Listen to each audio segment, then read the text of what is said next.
Hello friends, good morning. എല്ലാവർക്കും super കൺമണി സീരിയലിൻ്റെ latest episode റിവ്യൂയിലേക്ക് സ്വാഗതം. അങ്ങനെ കൃഷിൻ്റെ പുതിയ ബിസിനസ്സിനെ കുറിച്ച് സംസാരിക്കാൻ രാഹുൽ ദേവ്ജിയുടെ വീട്ടിലേക്ക് വരികയാണ്. അങ്ങനെ എല്ലാവരും സംസാരിച്ച് നിൽക്കുകയാണ്. അപ്പോഴാണ് ദേവ്ജിയുടെ ഫോണിലേക്ക് മാനസ വിളിക്കുന്നത്. നിങ്ങൾ എവിടെയാണെന്ന് ചോദിക്കുമ്പോൾ ദേവ്ജി പറയുന്നുണ്ട്, ഞാനിതാ ഇറങ്ങാൻ നിൽക്കുകയാണെന്ന് പറയുമ്പോൾ മാനസ പറയുന്നുണ്ട്, വിത്തിൻ 15 മിനിറ്റ്സ് അതിനുള്ളിൽ നിങ്ങൾ ഓഫീസിലെത്തിയിരിക്കണമെന്ന് പറഞ്ഞ് കോള് കട്ട് ചെയ്യുകയാണ്. അപ്പം തന്നെ കൺമണിയുടെ ഫോണിലേക്കും മാനസ വിളിക്കുന്നുണ്ട്. കൺമണി ഫോൺ എടുക്കുകയാണ്. മാനസ പറയുന്നുണ്ട്, ഇത്രയും നേരമായിട്ട് നിനക്കെന്താ ഓഫീസിലെത്താനായില്ലേ? നിന്റെ വിശദീകരണമൊന്നും എനിക്ക് കേൾക്കണ്ട, എത്രയും പെട്ടെന്ന് നീ എവിടെ എത്തിയിരിക്കണമെന്ന് പറഞ്ഞ് മാനസ അങ്ങനെ കോള് കട്ട് ചെയ്യുകയാണ്. അങ്ങനെ കൺമണിയും ദേവ്ജിയും ഞങ്ങളിപ്പോൾ തന്നെ ഇവിടെ നിന്ന് ഇറങ്ങുകയാണ്. ഇപ്പം ഇറങ്ങിയാലേ അവിടെ കറക്റ്റ് സമയത്ത് എത്തുള്ളൂ എന്ന് അവരങ്ങനെ പറയുന്നുണ്ട്.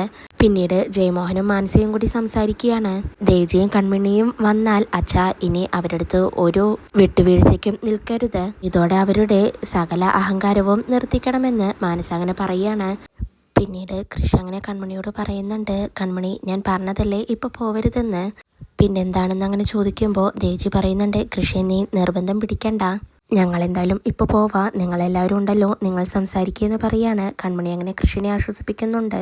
നിങ്ങൾ എന്ത് തീരുമാനമെടുത്താലും അതിന് എൻ്റെ പൂർണ്ണ പിന്തുണയുണ്ട്, പിന്നെ പേടിക്കണ്ടല്ലോ, ഞങ്ങൾ എന്തായാലും ഇപ്പം തന്നെ ഇറങ്ങുകയാണെന്ന് പറഞ്ഞ് ദേജിയും കൺമണിയും അങ്ങനെ ഓഫീസിലേക്ക് പോവുകയാണ്. പിന്നീട് കൃഷി അങ്ങനെ ചെറിയ രീതിയിൽ കാര്യങ്ങളൊക്കെ രാഹുലിനോട് പറയാണ്. രാഹുൽ അപ്പം പറയുന്നുണ്ട്, അതൊന്നും കുഴപ്പമില്ല, അവർ പോയിക്കോട്ടെ, നമുക്ക് സംസാരിക്കാമെന്ന് രാഹുൽ അങ്ങനെ പറയുകയാണ്. അതിനുശേഷം ജയമോഹനും മാനസയും കൂടി അലിഗയിലെ സ്റ്റാഫുകളോട് എല്ലാവരോടും പുതിയ റൂൾസ് ആൻഡ് റെഗുലേഷൻസിനെ കുറിച്ച് സംസാരിക്കുകയാണ്.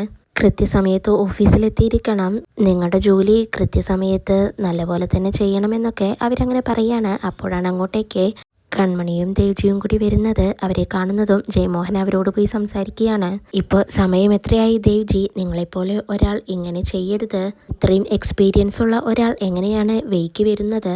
നിങ്ങൾ ഇതിനു മുന്നേ ഇവിടെ നടന്നതുപോലെ ഇനി അങ്ങോട്ടേക്ക് നടക്കാൻ പറ്റൂല, നിങ്ങളിപ്പോൾ വൈകി വന്നതുകൊണ്ടാണ് എനിക്കിപ്പോൾ നിങ്ങളോട് ഇങ്ങനെയൊക്കെ സംസാരിക്കേണ്ടി വരുന്നതെന്ന് ജയമോഹൻ അങ്ങനെ പറയുമ്പോൾ മാനസ കൺമണിയോട് ദേഷ്യപ്പെടുകയാണ്. നിന്റെ കുടുംബ സ്വത്തായിരിക്കും ഈ ഓഫീസ്, അതെല്ലാം മുന്നേ ഇപ്പോൾ ഇത് ഞങ്ങളുടെ കമ്പനിയാണ്, അതായത് എൻ്റെ അച്ഛൻ ജയമോഹൻ്റെ എന്ന് മാനസ അങ്ങനെ പറയുമ്പോൾ കൺമണി ജയമോഹനോട് പറയുന്നുണ്ട്, സാർ ഞാൻ ഓൾറെഡി ഇന്ന് കുറച്ച് ലേറ്റ് ആവുമെന്ന് വിളിച്ചു പറഞ്ഞിരുന്നു എന്ന് പറയുമ്പോൾ ജയമോഹൻ ആരോടാണ് വിളിച്ചു പറഞ്ഞിരുന്നത് എന്ന് ചോദിക്കുകയാണ്. കൺമണിയപ്പോൾ പറയുന്നുണ്ട്, മഹി സാറിനോട് എന്ന്. മഹിയാണോ ഇവിടുത്തെ കാര്യങ്ങൾ തീരുമാനിക്കുന്നത്? ഇതിനു മുന്നേ അങ്ങനെയൊക്കെ നടന്നിട്ടുണ്ടാവും, അത് നാഥനില്ലാത്ത കളരിയായതുകൊണ്ടാണ് ഇനി ഇങ്ങനെ ഇവിടെ നടക്കില്ല. ഇപ്പോൾ ഇവിടെ ചോദിക്കാനും പറയാനും ആളുണ്ട്, ഇനി ഒരു സ്റ്റാഫ് പോലും ഇവിടെ ഒരു മിനിറ്റ് പോലും വൈകിയെത്തരുത്, അങ്ങനെ നിങ്ങൾ ലേറ്റായി വരുന്നുണ്ടെങ്കിൽ എന്നെയോ എൻ്റെ മകളെയോ അറിയിച്ചിരിക്കണമെന്ന് ജയമോഹൻ അങ്ങനെ താക്കീത് കൊടുക്കുകയാണ്. അങ്ങനെ മാനസ മറ്റുള്ള സ്റ്റാഫുകളോടെല്ലാം ജോലി ചെയ്യാനായി പോവാൻ പറയാണ്. ജയമോഹൻ എന്നിട്ട് ദേവ്ജിയോട് പറയുന്നുണ്ട്, ഇന്നലെ വരെ നമ്മൾ ചെയ്ത എല്ലാ വർക്കുകളുടെയും കംപ്ലീറ്റ് ഡീറ്റെയിൽസ് എനിക്ക് കിട്ടിയിരിക്കണം എന്നങ്ങനെ ജയമോഹൻ പറയുമ്പോൾ ദേവ്ജി പറയുന്നുണ്ട്, അയ്യോ അതൊന്നും അത്ര പെട്ടെന്ന് നടക്കില്ലെന്ന് പറയുമ്പോൾ മാനസ ചോദിക്കുകയാണ്, അതെന്താ അത്ര പെട്ടെന്ന് നടക്കാത്തത്? പണ്ടത്തെ പോലെ ഇവിടെ ഇരുന്ന് പരദൂഷണം പറയാതെ ജോലി ചെയ്താൽ മതി, എല്ലാം നടക്കും. ദേവ്ജി ആരോട് വേണമെങ്കിലും സൗഹൃദം സ്ഥാപിച്ചോ സംസാരിച്ചോ, പക്ഷേ അച്ഛൻ പറഞ്ഞ ജോലി കൃത്യസമയത്ത് ചെയ്തിരിക്കണം എന്നങ്ങനെ മാനസ പറയുമ്പോൾ Devji okay I will try എന്ന് പറഞ്ഞ് അവിടെ നിന്നും പോവുകയാണ്. പിന്നീട് മാനസ കൺമണിയോട് പറയുന്നുണ്ട്, കൺമണി 2 ഡിസൈൻ വർക്ക് നിന്നെ ഏൽപ്പിച്ചിരുന്നു, അതെവിടെയെന്ന് ചോദിക്കുമ്പോൾ കൺമണി ഞാനിതാ ഇപ്പോൾ അത് ചെയ്യാനായി പോവുകയാണെന്ന് പറയാണ്. അതെന്താ, നിന്റെ സമയത്തിന് ഞങ്ങൾ നിൽക്കണോ? എത്രയും പെട്ടെന്ന് അത് പോയി ചെയ്യാൻ നോക്ക്, ഞാൻ വന്ന് ചെക്ക് ചെയ്യും. പിന്നെ നിന്റെ ഫോൺ അങ്ങോട്ട് മാറ്റി വെച്ചേക്ക്, ഇവിടെ ഇരുന്ന് കൊഞ്ചിക്കൊഴയാനുള്ള സമയമല്ല, ചെല്ലെന്ന് പറഞ്ഞ് മാനസ അങ്ങനെ കൺമണിയെയും അവിടെ നിന്നും പറഞ്ഞയക്കുകയാണ്. പിന്നീട് മാനസ അങ്ങനെ ജയമോഹനോട് പറയുന്നുണ്ട്, അച്ഛാ ഈ ദേവ്ജി ഉണ്ടല്ലോ ഇവിടുത്തെ രാജഗുരുവാണ്, അലിഗയിലെ എല്ലാ കാര്യങ്ങളും തീരുമാനിച്ചിരുന്നത് അയാളാണെന്ന് പറയുമ്പോൾ ജയമോഹൻ പറയുന്നുണ്ട്, ഇനി ഇവിടെ എന്ത് നടക്കണം നടക്കണ്ട എന്ന് തീരുമാനിക്കുന്നത് നമ്മളല്ലേ മോളെ, നിനക്കിഞ്ഞ് എന്ത് വേണമെങ്കിലും ചെയ്യാം, നീ ഇവിടെ ജയിച്ചിരിക്കണം, അത്രയുള്ളൂ അച്ഛനെ എന്ന് പറഞ്ഞ് ജയമോഹൻ അങ്ങനെ മാനസയോട് പറഞ്ഞ് സന്തോഷിക്കുകയാണ്. പിന്നീട് സാഗറും സുജുവും രാഹുലും കൂടി ഓരോ കാര്യങ്ങൾ അങ്ങനെ സംസാരിച്ചിരിക്കുകയാണ്.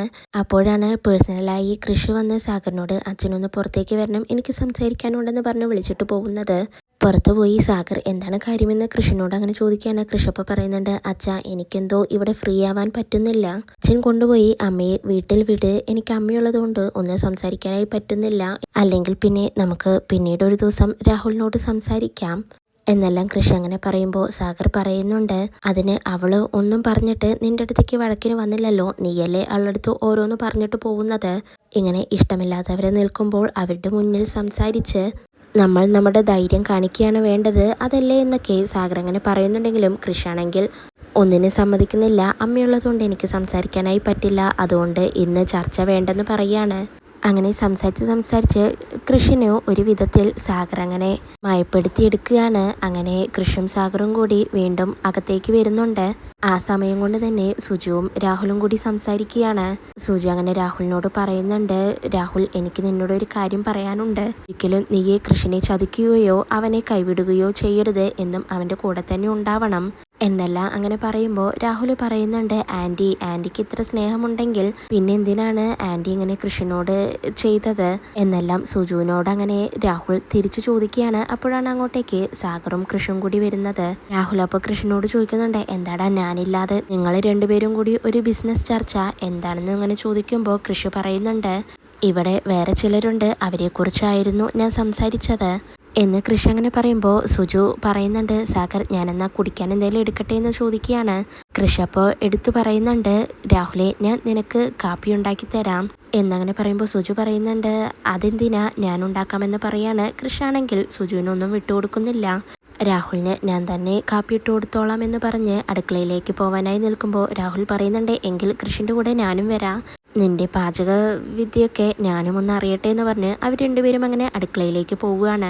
കൃഷിന്റെ പെരുമാറ്റമാണെങ്കിൽ സുജുവിനെ വല്ലാതെ വേദനിപ്പിക്കുന്നുണ്ട്. സുജു അതങ്ങനെ സാഗറിനോട് പറയുമ്പോൾ സാഗർ പറയുന്നുണ്ട്, കുറച്ചൊക്കെ നീ അനുഭവിക്ക്, നിന്റെ കയ്യിലിരിപ്പ് കൊണ്ടല്ലേ എന്നങ്ങനെ പറയുകയാണ്.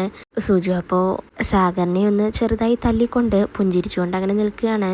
പിന്നീട് മഹിയാണെങ്കിൽ ഓഫീസിലുള്ള ഫയലുകളെല്ലാം എടുത്തുകൊണ്ട് വന്ന് ദേവ്ജിക്ക് കൊടുക്കുകയാണ്. എന്നിട്ട് അവർ രണ്ടുപേരും അങ്ങനെ സംസാരിച്ചുകൊണ്ടിരിക്കുന്നുണ്ട്. ദേവ്ജിയാണെങ്കിൽ തന്നെ ഏൽപ്പിച്ച ഫയലുകളെല്ലാം നോക്കിക്കൊണ്ടിരിക്കുകയാണ്. ദേവ്ജിയപ്പോ ഒരു മുന്നറിയിപ്പ് കൊടുക്കുന്നുണ്ട് മഹിക്ക്, എടുത്തു ചാടി ഒന്നും നിൽക്കണ്ട, അവര് രണ്ടുപേരും നിനക്ക് നല്ലോണം അറിയാമല്ലോ, അതുകൊണ്ട് എന്ത് തീരുമാനിക്കുകയാണേലും എന്നോട് ചോദിച്ചിട്ട് മതി. എനിക്കും കൺമണിക്കും ഇനി കുറച്ച് ദിവസങ്ങളെ ഇവിടെയുള്ളൂ, അതുകൊണ്ട് ഞങ്ങൾക്ക് പേടിക്കാനില്ല. പക്ഷേ നിന്റെ കാര്യം അങ്ങനെയല്ല, നീയേ ഇവിടെ തന്നെ നിൽക്കുകയല്ലേ എന്നങ്ങനെ ദേവ്ജി അങ്ങ് ചോദിക്കുമ്പോൾ മഹി പറയുന്നുണ്ട്, നിങ്ങളെല്ലാവരും ഈ കമ്പനിയിൽ നിന്ന് പോയാൽ പിന്നെ ഞാൻ ഒറ്റയ്ക്ക് ഇവിടെ നിന്നിട്ട് എന്ത് ചെയ്യാനാ, അതുകൊണ്ട് ഞാനിഞ്ഞിവിടെ നിൽക്കണോ വേണ്ടയോ എന്ന് തീരുമാനിക്കേണ്ടിയിരിക്കുന്നു. മറ്റൊന്ന് രണ്ട് കമ്പനികളിൽ ഞാൻ ജോലി അന്വേഷിച്ചിട്ടുണ്ട്, അവിടെ കിട്ടിയാൽ ഞാൻ അങ്ങോട്ടേക്ക് മാറുമെന്ന് മഹി അങ്ങനെ പറയുമ്പോൾ ദേവ്ജി വീണ്ടും പറയുന്നുണ്ട്, എടുത്തു ചാടി നീ ഇപ്പോൾ ഒന്നും ചെയ്യരുത്, ഇവിടെ തന്നെ നിൽക്ക്, മറ്റെന്തെങ്കിലും ഓഫർ വന്നാൽ ഞാൻ നിന്നോട് പറയാം, അതുവരെ നീ ഇവിടെ പിടിച്ചു നിൽക്കണമെന്ന് മഹി അങ്ങനെ ഓർമ്മിപ്പിക്കുകയാണ്. അപ്പോഴേക്കും ഇത് കണ്ടുകൊണ്ട് അങ്ങോട്ടേക്ക് ജയമോഹനും മാനസിയും വരികയാണ്. മഹിക്ക് എന്താ ഇവിടെ കാര്യമെന്ന് അവരങ്ങനെ ചോദിക്കുമ്പോൾ മഹി പറയുന്നുണ്ട്, ദേവ്ജിക്ക് ഫയലുകൾ കൊടുന്നു കൊടുക്കുകയായിരുന്നു എന്ന്. ജയമോഹൻ അപ്പോൾ പറയുന്നുണ്ട്, അതിന് നീ എന്തിനാണ് ഫയലുകൾ കൊടുന്നു കൊടുക്കുന്നത്, ദേവ്ജിക്ക് എടുക്കാൻ അറിയില്ലേ, നിന്റെ ജോലി ഇതാണോ ഇവിടെ എന്നൊക്കെ അങ്ങനെ ചോദിച്ച് മഹിയോട് ദേഷ്യപ്പെടുകയാണ്. മഹിയപ്പ പറയുന്നുണ്ട്, ഇവിടെ ഇങ്ങനെയൊക്കെയാണ്, ഒരാള് മറ്റൊരാളെ പരസ്പരം സഹായിക്കും, അതിനെന്താ എന്നൊക്കെ അങ്ങനെ ചോദിക്കുമ്പോൾ മാനസിയും ജയമോഹനും പറയുന്നുണ്ട്, ഇന്നലെ വരെ അങ്ങനെയൊക്കെ ഇവിടെ നടന്നിരിക്കാം, പക്ഷേ ഇനി മുതൽ അതൊന്നും പറ്റില്ല, അവരവരെ ഏൽപ്പിച്ച ജോലി അവരവരെ തന്നെ ചെയ്തു തീർക്കണമെന്ന് പറയാണ്. പിന്നീട് മാനസ ദേവ്ജിയോട് പറയുന്നുണ്ട്, ദേവ്ജി അങ്ങനെ എല്ലാം കണ്ട് രസിച്ചിരിക്കണ്ട, പറഞ്ഞ ജോലി ചെയ്യേ അച്ഛ, നമുക്കെന്തായാലും കൺമണിയുടെ അടുത്തേക്കൊന്ന് പോവാമെന്ന് പറഞ്ഞ് മാനസ ജയമോഹനെ വിളിച്ച് കൺമണിയുടെ അടുത്തേക്ക് പോവുകയാണ്. കൺമണിക്കാണെങ്കിൽ മനസ്സ് ശരിയല്ലാത്തതുകൊണ്ട് തന്നെ ഡിസൈനുകൾ വരച്ചിട്ട് ഒന്നും തന്നെ ശരിയാവുന്നില്ല. അങ്ങനെ ഇരിക്കുമ്പോഴാണ് അങ്ങോട്ടേക്ക് മാനസിയും ജയമോഹനും കൂടി വരുന്നത്. കൺമണി എന്തായി, ഇത് ഇനിയും ചെയ്ത് തീർത്തില്ലേ, ഇത് ചെയ്തിട്ടേ നിനക്ക് പോവാനായി കഴിയൂ, നാളേക്ക് വേണ്ടതാണ് ഈ ഡിസൈൻ, ഇതൊരു ക്രിയേറ്റീവ് വർക്കാണ്, അതിന് ഒരുപാട് സമയം വേണ്ടി വരും, അതിന് എത്ര സമയമെടുക്കുമെന്നൊന്നും പറയാൻ പറ്റില്ല, എന്നെല്ലാം നീ നാവിൽ സൂക്ഷിച്ചിരിക്കുന്നതൊന്നും എന്നോട് ഛർദ്ദിക്കാൻ നിൽക്കണ്ട, ശമ്പളം എണ്ണിത്തരുന്നത് ഞങ്ങളാണ്, ഞങ്ങൾ പറയുന്നതെല്ലാം നീ കേട്ടിരിക്കണം, എന്തായാലും ഇത് പെട്ടെന്ന് ചെയ്തു തീർക്ക് എന്ന് പറഞ്ഞ് മാനസിയും ജയമോഹനും അവിടെ നിന്നും പോവുകയാണ്. പിന്നീട് ജയമോഹനോട് മനസ്സ് അങ്ങനെ പറയുന്നുണ്ട്, ഇപ്പോഴാണ് അച്ഛാ എല്ലാവരെയും ഭരിക്കുന്നതിൻ്റെ സുഖം അറിഞ്ഞു തുടങ്ങിയത്, കൺമണിയുടെ കാര്യത്തിൽ ഞാൻ ചില തീരുമാനങ്ങൾ എടുത്തിട്ടുണ്ട്, അതെല്ലാം ഞാൻ നടപ്പിലാക്കുമേ എന്ന് മനസ്സ് അങ്ങനെ പറയുമ്പോൾ ജയമോഹൻ പറയുന്നുണ്ട്, അതിനെന്താ മോളെ, എനിക്കിവിടെ ഞാൻ പൂർണ്ണ സ്വാതന്ത്ര്യം തന്നിരിക്കുന്നു, നിന്റെ ഇഷ്ടം പോലെ എന്താണ് എന്ന് വെച്ചാൽ ചെയ്തു എന്ന് പറഞ്ഞ് ജയമോഹൻ അവിടെ നിന്നും പോകുന്നുണ്ട്. പിന്നീട് ശ്രീനിവാസൻ പുറത്തുപോയി വീട്ടിലേക്ക് തിരിച്ചെത്തുകയാണ്. ആ സമയത്ത് സുലോചനയുമായി ശാന്തമായും ധനലക്ഷ്മിയും കൂടി ഇരുന്ന് സംസാരിക്കുന്നുണ്ട്. ധനലക്ഷ്മി കരയാണ്. അതുകൊണ്ട് എന്താണ് കാര്യമെന്ന് ശ്രീനിവാസൻ അങ്ങനെ ചോദിക്കുമ്പോൾ ശാന്തമായി സുലോചനമായും പറയുന്നുണ്ട്. അവള് മനോജിന്റെ കാര്യം പറഞ്ഞ് കരച്ചിലാണെന്ന് പറയുമ്പോൾ എന്താണെന്ന് ശ്രീനിവാസൻ ധനലക്ഷ്മിയോട് നേരിട്ട് ചോദിക്കുകയാണ്. ധനലക്ഷ്മി അപ്പോൾ പറയുന്നുണ്ട്, മനോജേട്ടന് പനിയാണ്, ഇങ്ങോട്ടേക്ക് വരാൻ പറഞ്ഞാൽ കേൾക്കുന്നുമില്ല. അതിനെങ്ങനെ അച്ഛനല്ലേ മനോജേട്ടനോട് ഇങ്ങോട്ടേക്ക് വരണ്ടെന്ന് പറഞ്ഞത്?